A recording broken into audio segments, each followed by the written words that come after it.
Awesome. Well, Colette, let's just get into it because I'm so excited to be talking with you finally about your birth because it's been weeks, I think. How long is it since you had your baby? 5.5 months. Yeah. Colette, I'd like to rewind a bit to actually when you found out that you were pregnant and going to have a baby, because I think this was in some ways a bit of a surprise for you. Yes. Well, we had been trying to get pregnant for a few years, and I had a couple of miscarriages. And to be honest, I'd kind of let it go at that point. I'd definitely let it go. And so obviously at that time, the space was created for the soul to come in. And so as it turned out, I was 42 when we found out I was pregnant, which was magic. Yeah, really magic. So you say it was magic. Some women might feel a little anxious about becoming pregnant over 40. I was beforehand. It was almost like I think that's part of the letting go. I just went, oh, I'm too old. But when I was pregnant, I felt so good, like positive about being pregnant, and you go with it. It's fantastic. It's a real gift. And to be honest, since then, I felt fantastic. I'm fit. I'm healthy. The pregnancy's been gone really, really well. And so there's no problem. I've really forgotten about age now. I think it's a complete blessing. I'm glad I'm this age. So it's gone totally the other way, actually. Oh, because I know there can be a bit of a stigma about getting pregnant over 40. It's like you've got all these higher risks. How would you respond to someone who was feeling a bit anxious about that? If you really want to have a child, then go for it, because there's bonuses for being this age, for sure. I've got better tools to cope with life, I think. And so from that perspective, I've got really good tools to cope with having a newborn baby in our life, which is just wonderful. That's how I feel now. As long as you're fit and healthy and positive, then it's fine. Colette, you've mentioned that a couple of times, being fit and healthy, and you're really someone who I really honour as being really fit and healthy and taking good care of themselves. Can you just give us a very brief explanation of how you did that during pregnancy and now being a mum and having a business and living on a lifestyle property? I think part of it is because we do live on a lifestyle property, so my life is naturally active. I think that's a big part of it. Yes, that really is it. I'm naturally active. I don't sit down much. The other side is the nutrition. For a long period of time, I've been aware of healthy eating, or eating well and being mindful of what I eat, and that has made a huge difference, I feel, to energy levels on a daily basis. So my energy levels are good anyway, and so throughout pregnancy I maintain that. Fantastic. Yeah, Colette, you're just so vibrant, and I felt so excited and confident about you giving birth, being over 40. It just didn't seem like an issue because you were so well. Yeah, my pregnancy, I really bloomed in pregnancy, actually. It was the start of very good balance in my life. Right. I was really taking more care of myself and taking more time. It was perfect, actually. I loved it. So what did you actually want for your birth? So you've got this sort of 9-month period thinking about it. What did you want? Yeah. Well, I was really very excited and looking forward to giving birth. That's something I really want to get across, is that was where I was approaching birth, because I see it as something natural. It's totally natural. I live the way that I live on the land. I'm with animals and plants and nature, and we're part of nature. It's a very, very natural act. It's normal. Right. So, Colette, So some people would say, "Oh, that's, everyone can get excited about birth. That's just false optimism. When you get there, it will be really hard and horrible." no, no, I didn't. I just don't believe that. I also have a very strong. I know that your beliefs are what you create, and so I was naturally quite optimistic, and I was going into birth really looking forward to experiencing what other people have been talking about and what I've been hearing about for years. So I was finally getting to experience this. What had you been hearing about for years that was so helpful? um, that was so helpful. I think naturally through life you hear about the pain and you hear about how hard it can be. But equally you hear about very positive births. So it was up to me to choose which stories I listened to. And those are the ones that really sunk in. And those are the ones that I thought, well, it's possible to have a positive birth. So I'll just go with that. And I tried not to have too many expectations. I just let what will be, and that's all I can do. Yeah. You've mentioned such an interesting balance because it can be really challenging. I notice a lot of women that I talk with and who come to my classes, they have really high expectations. So it's like, how did you hold that? How did you wish or want something or think this is possible, this natural birth, and at the same time you said you didn't really have, you said what will be will be. How did you do that? I think a lot of us listening to my midwife. I had a very good relationship with my midwife, and I respected her view very much, and so she kept things very real because that's her job as well. She needs to tell me what possibilities there are, and but it didn't freak you out. No, that's my choice. I think throughout the whole pregnancy, my choice was to not be freaked out. My choice was to stay calm and positive, to focus on the positive, to focus on the fact that it's a natural event. I've helped many animals give birth. I've seen that it's a very normal occurrence, and I just thought, well, I'm part of nature. I'm not separate from it. So my choice is that it will be fine. It will be fine. No matter what happens, it will be fine. I think that maybe that's it, that even if we went to hospital or whatever happens, there's many, many things that can go wrong or different, then the outcome will be fine. Right. So I think maybe that helped take away any fear because I wasn't going into it scared at all. Brilliant. Yeah. It sounds like you were in a really trusting place. Yeah, trust. And so what happened, Colette? Tell me the story. Well, let's see. Labour started really slowly. It was gradual. Gradual labour came on. And like I said, I was looking forward to it. So it was quite funny because it started very gradually. And as the contractions kind of just increased, I wasn't even sure it was labour. So when I remember when I phoned my midwife and said, I think something's happening, this is what's going on in my body. And she said, oh, yes, that's labour. I was like, oh, good. Good. Okay, good. It's happening.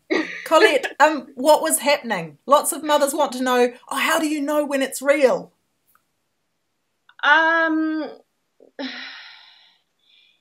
I guess it was like period pains, very low down period pains. I think I'd thought it would be higher up, but it was low down. It was just intense period pains that then started getting closer and closer together. And it was just a very intense sensation. I feel that my job really throughout these sensations was to relax. I thought my place is to relax. So that's what I did. I practiced relaxation throughout the whole time in between, because in between the contractions, I was fine. I was thinking, I could talk, early stages. But I was relaxing. I was walking around or lying, getting in a good position. I, yeah, Colette, I actually enjoyed the challenge of relaxing into the contractions as they came. So it was really nice to have that lead up, because it was like practice, if you like. Sometimes it was quite hard work to mentally, in order to relax and let my body go. But that's what I was needing to do. how did you do it? How did you relax? Can you explain what that meant to actually relax? Go into my body. It was going into my body. It was going inwards and becoming aware of every part of my body. And as I went through from maybe head, shoulders, arms, all parts of my body, I would just relax every part. That's what I did. And breathe into that and just let go every time, every part of my body. So it was going inwards. Okay. That's beautiful. And when you said breathe, what do you mean? Like, lots of women think, how do I breathe? How do I breathe? I've been practicing Qigong for a couple of years. Now, the breathing that worked for me was Dan Chen breathing, when I inhale, I can expand. On an inhale, I can actually totally relax on an inhale and relax all my body and expand outwards. And then on an exhale, go in and again, just let go, let go, let go. So actually both breaths are relaxing from the inside, moving out and then going inwards. It's a Qigong breath that I used. Okay. Yeah. Great. So tell us what happened. Like, you started opening up, obviously the contractions kept happening, you kept relaxing. Well, the contractions were going on overnight, so I actually found that I was lying down quite a bit overnight as well, standing line. They went overnight, and the midwife came early in the morning, and at this time I was actually feeling the contractions were quite close together, and I was feeling as if I was it was quite intense, and it had been going on all night. I was tired. So she came and she told me I was ready to get into the water pool. This is what I would love. We had a water pool at home. And she told me early in the morning that I was 1 centimeter dilated. And that was, oh God, that was hard. That was really hard. I was so deflated because I was tired. And that to me meant that I had another 12 hours, whatever. I had another day of more contractions and more intensity. And I thought, I'm getting tired. This is actually quite hard, mentally, really quite tough to kind of keep going. But they're coming regularly at this point. So that's all I can do. I just have to keep going. She also said that I needed to walk around. So that's obviously because I'd been overnight, I'd been lying a bit. And so I took that to heart and I went outside because that's what I do. I went outside into the garden and I walked with my partner, and he was an amazing support at this point. I was using him really as a physical support so that I could hold on to him to allow me to relax through the contractions. And at some point while I was walking, it's difficult to say when, but at some point while I was outside, my body started to push. It was different. It was a very, very different move. So essentially the feelings, rather than being the period pain in my uterus, moved into much more of a, it was more behind and pushing and Colette, coming right round. Amazing. How long were you walking for? Well, that's the thing. I think it must have been an hour, maybe an hour and a half. Quite quick. Wow, so you went from this point of thinking like totally discouraged, 1 centimeter open, then you went for this walk for like an hour or something, and then suddenly you're feeling this urge to bear down. Yes, so I had this very strong urge, but there's a huge but here. Because it happened so quickly, I thought it was wrong. So my mind came in and I just went, no, this is wrong. I can't push now. It's too early. It's too soon. It might be bad for the baby. I might hurt the baby. Something might be wrong here because it's too soon. So I was trying to relax through this pushing. I was trying to relax. Were you out in the orchard or the garden or something? Yeah, I was outside, but at this point I did come in, and I came in, and then I was more on all fours, and I was going, no, I need to relax through this because it's too soon. So this is what was going on in my head. That it didn't sound like you really pushed much.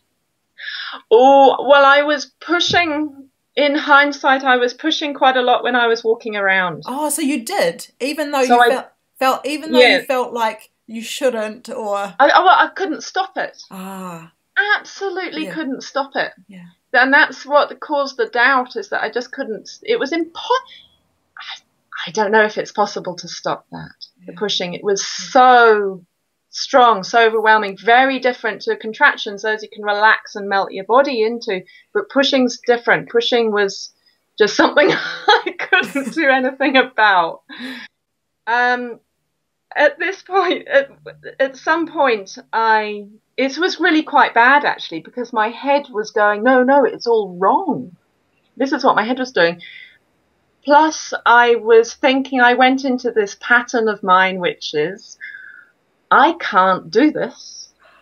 I'm not good enough for this. I'm not good enough to do this. I can't even relax through this. Oh my gosh, I'm not helping. And so I went through that dangerous spiral of going, I'm not good enough, which is my pattern. But, so many women would come up, like almost every woman, I think, in birth at some point will say, I can't do it. This point of not knowing whether it's actually possible for them. Yeah, that's exactly how I felt. I just thought, I can't, this is not right. I'm not doing this well. It's all wrong, and I'm not good enough. That was my huge, overwhelming feeling. So I recognized this. And I came I was quite inward, during this time I was quite inward, but I came out because I thought I have to explain to my partner what was happening. This is what I did. So I came out, I explained, and he said, well, trust your body. And at that point, I just went, well, yeah. Absolutely. And that was the most amazing time ever, because at that moment of absolute just letting go and trusting, I felt so liberated, so free. I had absolute clarity what was happening. I knew exactly where my baby was. I knew that the baby was fine, and I just trusted my body, and my body was open enough. It was fine. The timing was all good. And in that feeling of letting go,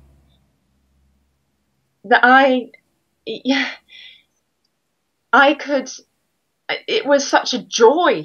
It became so joyous. It was incredible. The joy was incredibly expansive. So I had this amazing clarity of vision within my body, but also around me as well. Everything became absolutely clear. And I just laughed. I laughed. It was amazing. And yeah, go on. That's a miracle, really, of that point of desperation and confusion and hopelessness. And then Miles said, trust your body, and you surrendered to that possibility. And then there was all this joy. Yeah, incredible. Absolutely incredible. It was, beautiful. It was absolutely beautiful. And so from then, I was pushing, but it was just so different. The sensations, I was welcoming it all so much, felt totally open, totally relaxed. And then I think things moved really, really quickly. It was so funny. I moved to the water pool and I got into the water, which was interesting because at the point where I went into the warm water, the urge to push really kind of evaporated. That wasn't there so much when I entered the warm water. So everything slowed down and it just became a wave. Really, it was just like very gentle waves and I was relaxed and I was very clear and very lucid. And I could just allow my body to do what it wanted to do, and knowing that it was absolutely everything was fine. And that's what happened. The baby was born. Not long after that, I was in the pool. My partner was holding my head and the baby's head as the baby was crowning and holding us together. And he was holding my head and the baby's head because he was outside of the pool when I was in the water. So he was holding both of us. And the baby just came because I had a couple of pushes, but otherwise it was just these very natural, gentle waves. Took quite a long time for the baby. It was kind of just going out and in, and the baby was born. She was born beautifully in the water. Magic, amazing. And I would like to say at this point that the midwife had arrived as the baby was crowning. So throughout this whole journey, the midwife hadn't been there. She had come early in the morning and then she had left because she thought that it would take all day, which was fine. And I had actually phoned her when I realized that the baby was on its way really soon and she had come. And she hadn't rushed because I'd been so calm on the phone. And she arrived as the baby was crowning, which was just perfect. It was perfect. And and water birth, absolutely beautiful. She was born with her eyes wide open, very relaxed. Yeah. And it's beautiful. And Miles just scooped her up and Miles scooped her up and put her on my chest. Yeah. And Colette, it's just so wonderful to hear this story because it sounds like such a dance of like being in this really confident place and then like surrendering into the experience and then being at this point of real challenge and then again surrendering deeper into the experience. And yet what it says to me is that when that moment of almost like mental doubt comes or this really strong belief like I can't do it, that the impact of that support and what people say to you can be so powerful to support you to surrender more deeply or not. Yes, absolutely. Yes, absolutely. To have someone there who you trust as well and who is able to just, the support, to give the words that you need at the time that you need them, to understand the process a little bit, to understand what you're going through. And to me, that was trusting my body. To me, I think that's what birth teaches you, is to trust it. It teaches you to fall in love with your body, to trust, to totally trust the process, because it is natural and normal, and that's what we're here to do, is to love ourselves and give ourselves the opportunity to experience that. Yeah, so yes, support. My partner was definitely right there when I needed him, which was great. Yeah. I would love to just honour the respect I had with my midwife, because she allowed me I was 42 and pregnant and wanting to have a water birth at home. And I'm high risk, I'm the high risk category. And she allowed me all the way through. She absolutely stood behind me with this and allowed me to do that. And I spoke to her about it and said, well, thank you so much. And the reason that she let me was because she knew that I had respect for her. In other words, if at any point she needed to say, no, things aren't happening, we need to change here, we need help, or we need to get in the car, the hospital's an hour away, whatever it is that changes, she knew that I would respect her decision enough and just go with it. So the midwife that you have, there's a mutual respect. It's not just her, she's listening to my wishes, but equally important, I respected her judgments. And it was that allowed her to believe in me at home. I'm on a farm in New Zealand, high risk, wanting a water birth at home. And she believed in us. Yeah. So it's, I think, mutual respect, very important. Lovely. And just one last thing that I wanted to ask was, many women feel scared of just the part where baby's head is being born, that's going to be really ouchy and burny. Do you remember that? Yeah, funny. I know that. For me, it wasn't ouchy or burny. It was just, I was almost like I just had to wait for my muscles to relax. It was, I think that's what I just had to take my time rather than push and kind of force the baby out. I did push a couple of times, so I did push the baby out, but there was quite a lot of time in between that, and it was more, I just waited. I kind of waited for my muscles to relax. Yeah. Wonderful. Oh, I'm just so inspired and uplifted to hear your story, Colette, and I'm deeply grateful for your sharing. Thank you very much, Anna. Thank you for asking me. Little. Oh.